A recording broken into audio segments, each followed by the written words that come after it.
मैं अगर एक एक करके सब लोगों का नाम लेना शुरू करूं तो हो सकता है कि सामने बैठे लोग बोर हो जाएं, है ना। तो मैं इकट्ठे जो है, क्या राहुल भाई, इकट्ठे पूरे मंच को प्रणाम कर लेता हूं, सबको एक साथ प्रणाम कर लेता हूं और सीधे आपसे दो चार दिल की बात करना चाहता हूं।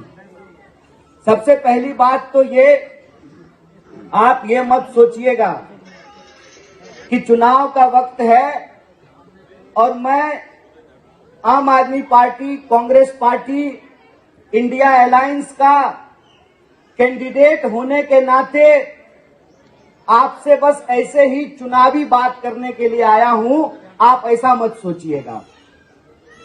ये बात मैं आपको इसलिए कह रहा हूं कि आप में से बहुत सारे लोग ये महसूस कर रहे होंगे कि देश के अंदर जो आज स्थिति पैदा हुई है वो चिंताजनक है। आज जब मैं आ रहा था, रास्ते में हमारा दो पुराना दोस्त मिला।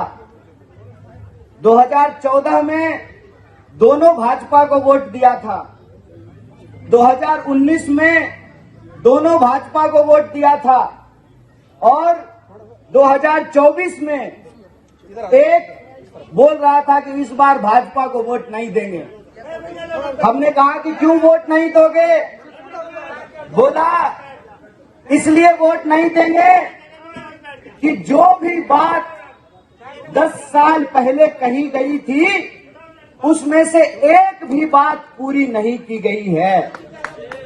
10 साल की बात उसने याद दिलाई, कहा कि कहा गया था सबके खाते में 15 लाख रुपया पहुंचाया जाएगा, हर साल 2 करोड़ नौकरी पैदा की जाएगी, महिलाओं का सम्मान किया जाएगा, बेटी को बचाया जाएगा, बेटी को पढ़ाया जाएगा, 2022 तक सबके लिए पक्का मकान बनाया जाएगा, बुलेट ट्रेन चलेगी, अच्छा दिन आएगा, ऐसी बात कही गई थी।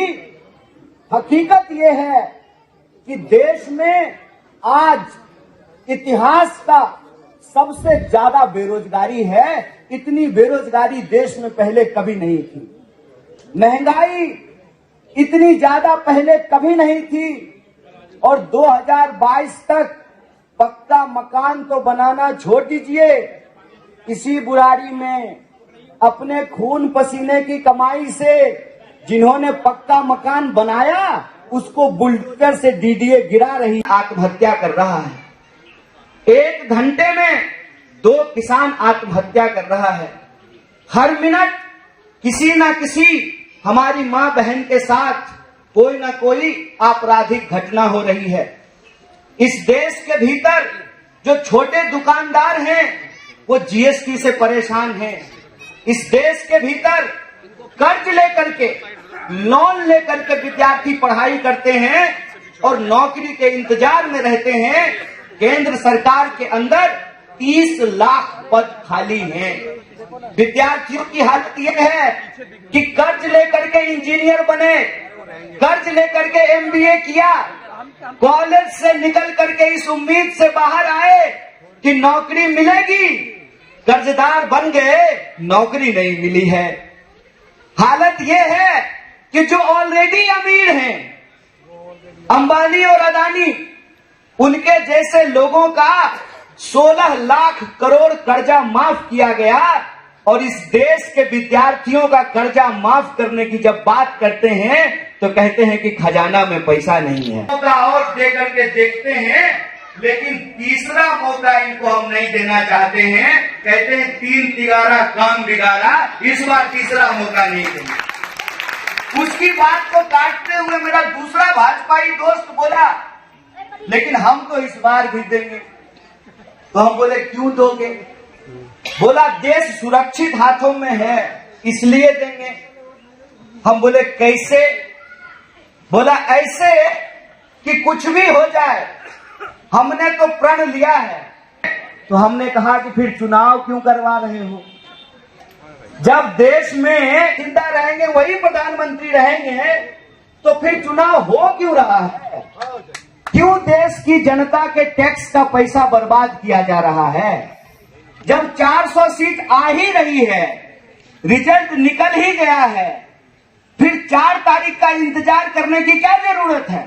एग्जाम की समस्या, जल भराव की समस्या और जिस तरीके से पिक पॉकेटिंग होता है, छेड़खानी होती है, पिक पॉकेटिंग होता है, जो है लोगों का पर्स छीन के भाग जाते हैं, मोबाइल छीन करके भाग सकते हैं, तब लॉ एंड ऑर्डर की समस्या, ये तो ओवरऑल पूरे उत्तर पूर्वी दिल्ली में देखने को मिला। बुरारी विधानसभा में 2 मुद्दे लोग खास करके उठाए। एक, डीडीए जिस तरह से लोगों को परेशान करती है, ग्राम सभाओं की जमीन के नाम पर, एनओसी के नाम पर, बिजली कनेक्शन में एनओसी बन जाता है। और दूसरा, जो अवैध नशे के धंधे चल रहे हैं प्रशासन के खिलाफ, ये मुद्दे अभी तक लोगों ने अपने सजेशंस में बताए हैं और हम इसको प्रमुखता से अपने जो है एजेंडे में शामिल कर रहे हैं, अपनी मैनिफेस्टो में शामिल कर रहे हैं। जिस तरीके से कांग्रेस पार्टी ने देश के लिए न्याय पत्र तैयार किया है, हम उत्तर पूर्वी दिल्ली के लिए भी एक न्याय पत्र तैयार कर रहे हैं और लोगों के सुझाव व्हाट्सएप के माध्यम से मिल रहे हैं।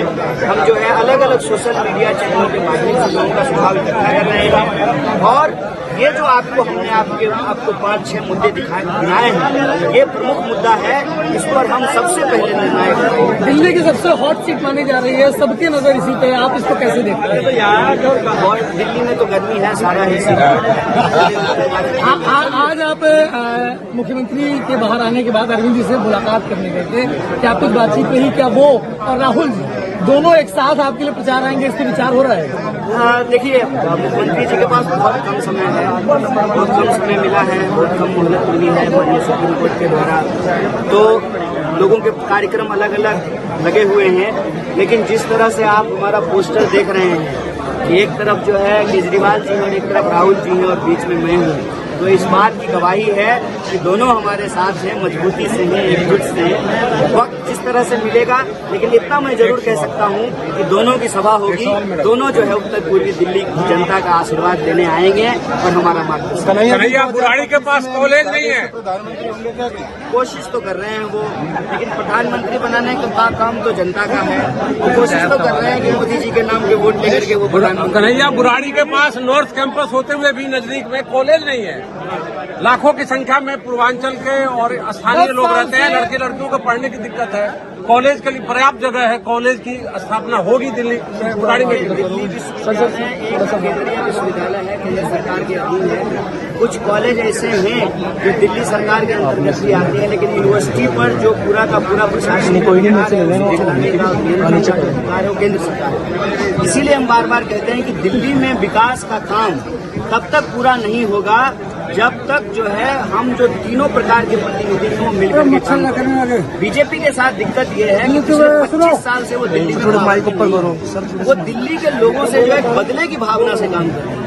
15 साल शीला जी की सरकार रही, फिर माननीय अरविंद जी की सरकार बन गई है, तो कांग्रेस पार्टी और आम आदमी पार्टी बारी बारी से सरकार में है, लेकिन भाजपा को सरकार नहीं बना पाई। और जो भाजपा कभी कहा करती थी कि हम पूर्ण राज्य का दर्जा देंगे, अब उनके मुंह से भी यह बात नहीं आ रही है। जबकि उनके समर्थक वर्ग में उन्होंने ये फैलाना शुरू किया है कि जो दिल्ली को जितना राज्य का दर्जा मिला हुआ है, जितना हिस्सा मिला हुआ है, वो भी छीन लेंगे। तो हमारा मानना है कि जो भी विकास के काम रुके पड़े हैं, उसमें केंद्र सरकार की बड़ी भूमिका है। चाहे दिल्ली विश्वविद्यालय का कॉलेज खुलने का सवाल हो, सेंट्रल स्कूल खुलने का सवाल हो, मल्टी स्पेशलिटी हॉस्पिटल खुलने का सवाल हो, या जो जल बोर्ड को एनओसी नहीं मिलती है उसके चलते जो सड़कें खुली पड़ी रहती हैं, इन सब मुद्दों पर केंद्र सरकार से समर्थन होना जरूरी है।